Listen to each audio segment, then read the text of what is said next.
परमात्मा कबीर देव सतलोक से चलकर आए, जहां गरीबदास जी खेतों में गऊ चरा रहे थे, छुडानी गांव में, कबलाना गांव की तरफ सीमा के पास। तो वहां परमात्मा आए एक साधु रूप बना के। मुसलमानों में एक जिंदा संत होते हैं फकीर, उस जिंदा फकीर की वेशभूषा बनाकर वहां आए। पालियों ने और भी कई पाली इकट्ठे गायें चरा रहे थे। उन पालियों ने ये आग्रह किया कि आप खाना खाओ। परमात्मा ने खाना खाने से मना किया कि मैं खा के आया हूं। तब दूध के लिए आग्रह किया कि दूध तो पीना ही पड़ेगा। तब परमेश्वर ने शर्त रखी कि मैं कंवारी गाय का दूध पीता हूं।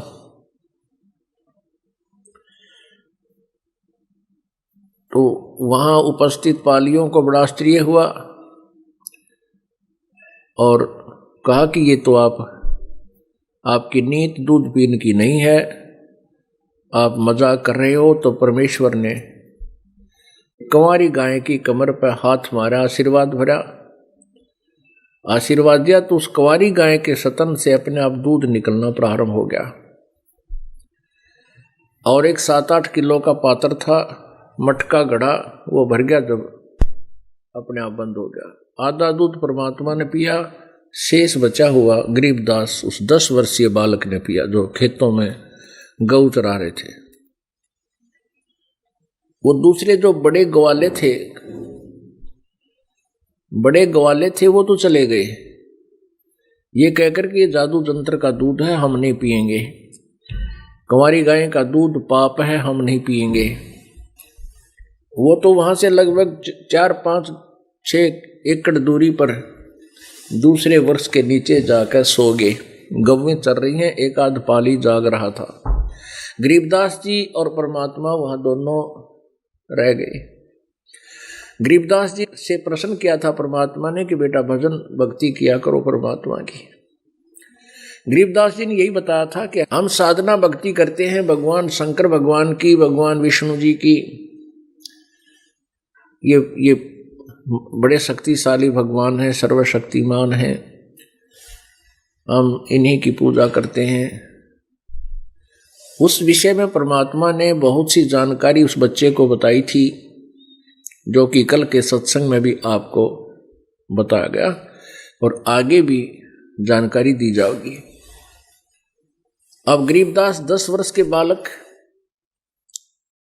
बड़े ध्यान से परमात्मा की चर्चा सुन रहे हैं, बहुत प्रभावित होते हैं। और ब्रह्मा विष्णु महेश इन भगवानों से ऊपर भी कोई और परम शक्ति है, इसकी उत्सुकता, इसके जानने की उत्सुकता बहुत बढ़ गई। आंखों में आंसू बहने लगे और परमात्मा के चेहरे की तरफ वो देखते ही रहे। गरीबदास साहिब जी परमेश्वर कबीर जी की ओर देखते रहे। अब परमात्मा इसी उद्देश्य से मिलते हैं हम दृढ़ भक्तों को कि आगे ये मेरी महिमा का गुणगान कर सकेंगे, ये किसी के रोके नहीं रुकेंगे। ऐसी पुण्यात्माओं को परमात्मा आकर मिलते हैं, फिर उनको अपने सचखंड अपने से परिचित कराते हैं, अपने यथार्थ स्थान से जहां भगवान रहते हैं। तो गरीबदास जी के मन में आया कि प्रभु आप जो कह रहे हो मुझे कोई ऑब्जेक्शन नहीं, आप तो परमात्मा से मिले हुए हो, संत हो, लेकिन स्वामी क्या मैं आपके उस लोक को देख सकता हूं? तब परमात्मा ने कहा उसके लिए आप उपदेश लो, मैं आपको उपदेश देता हूं, फिर आप देख सकते हो, साधना करना। गरीबदास जी को यह प्रथम मंत्र दिया 5 नाम का।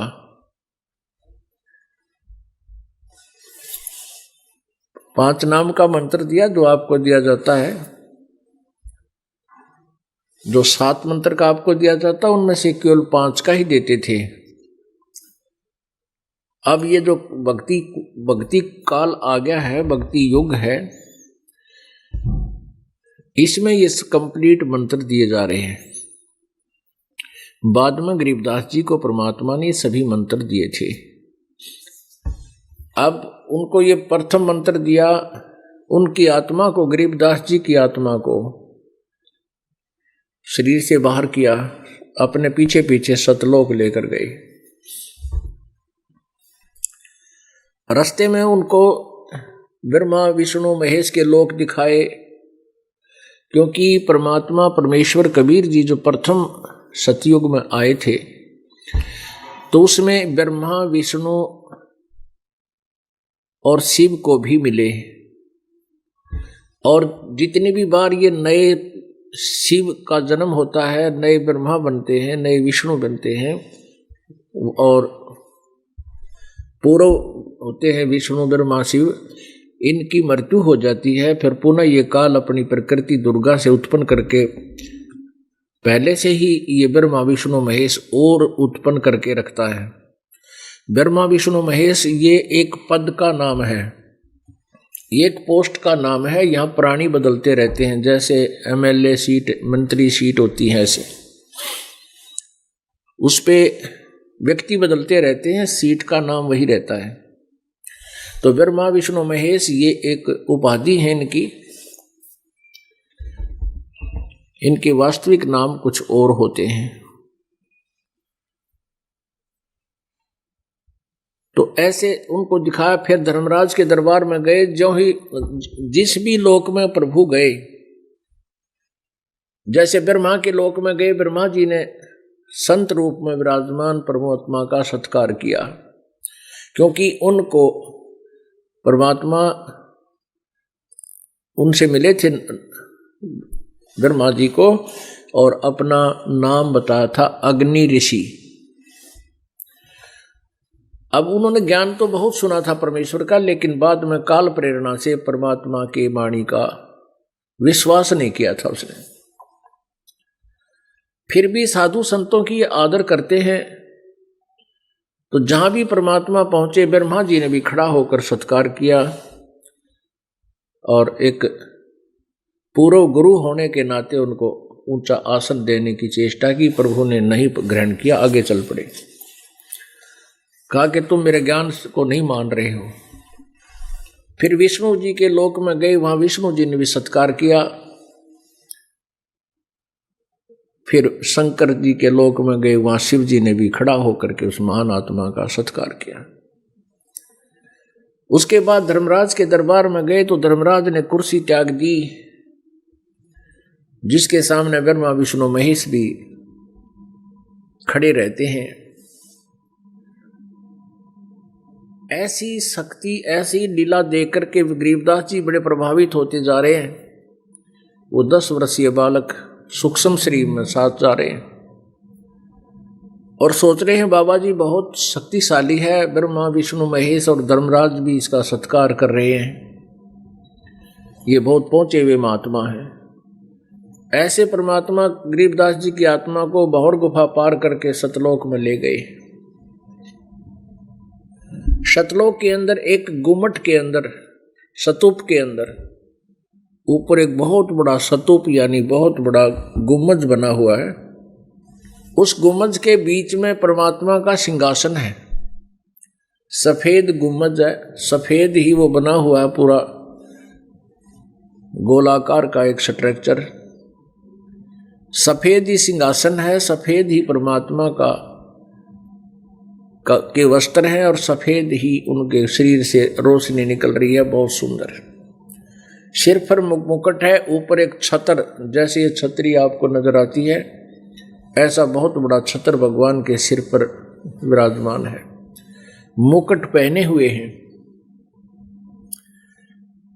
और उनके शरीर से बहुत ज्यादा तेज निकल रहा, जैसे एक रोमकूप में के रोशनी, एक बाल का छिद्र होता है ये, इसको रोमकूप कहते हैं। इस रोमकूप की इतनी रोशनी है परमात्मा के शरीर की, करोड़ सूर्य मिला दे, करोड़ चंद्रमा, तो अभी एक रोमकूप की रोशनी अधिक रहे। और नीचे से दूसरे रूप में परमात्मा वो पूर्ण ब्रह्म जिंदा के रूप में ऊपर जा रहे हैं।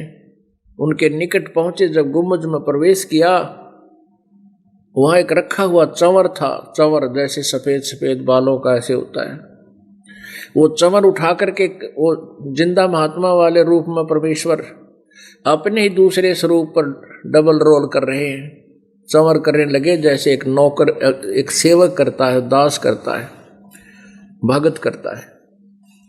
तो गरीबदास जी ने सोचा कि भाई भगवान तो ये है वो परम शक्ति जो तख्त पर बैठा है, जो सिंहासन पर विराजमान है, और ये बाबा जी इसका कोई नौकर चाकर होगा।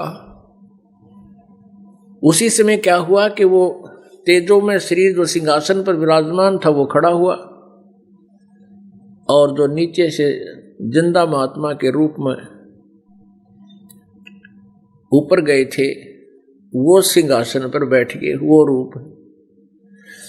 और वो तेजो में शरीर वाला स्वरूप अपने उस दूसरे रूप यानी जिंदा वाले शरीर पर के सिर पर चंवर करने लगा ऐसे ऐसे।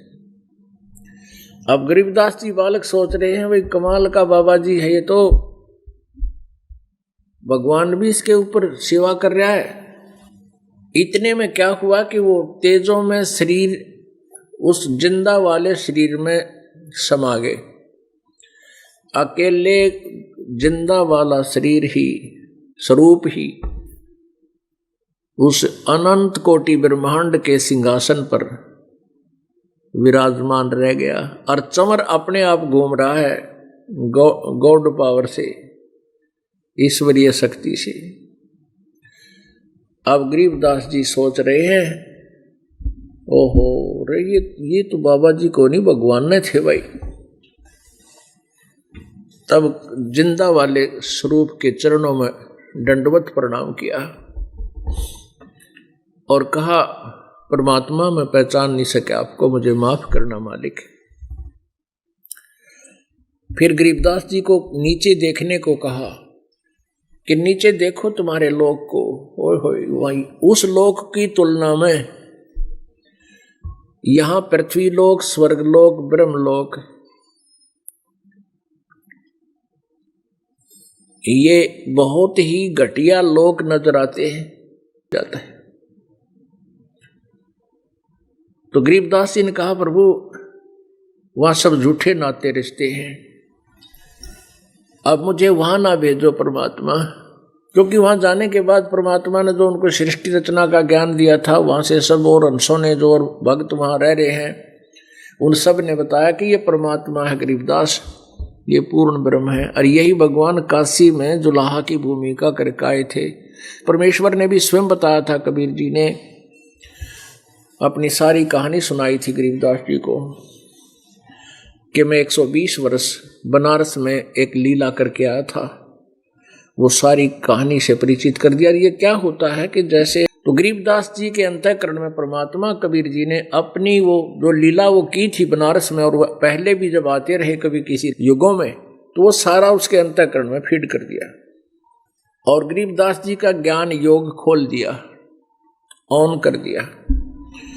और उसके बाद गरीबदास जी को सब पता चला कि तो असंख्यों जन्म हो गए हमने भटकत्या ने, और केवल यही स्थान है जहां हम सुख प्राप्त कर सकते हैं। उस काल के लोक में सुख नाम की चीज नहीं।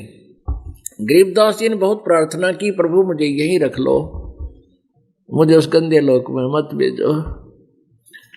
तो परमेश्वर ने कहा बेटा जो तुम्हारे ऊपर ऋण है उस ऋण से तुमने मुक्त होना पड़ेगा, ऐसे नहीं रख सकते ना। तो मैं सबको ले आऊं, या मेरे बच्चे हैं वहां दुखी हो रहे हैं, मैं मेरी आत्मा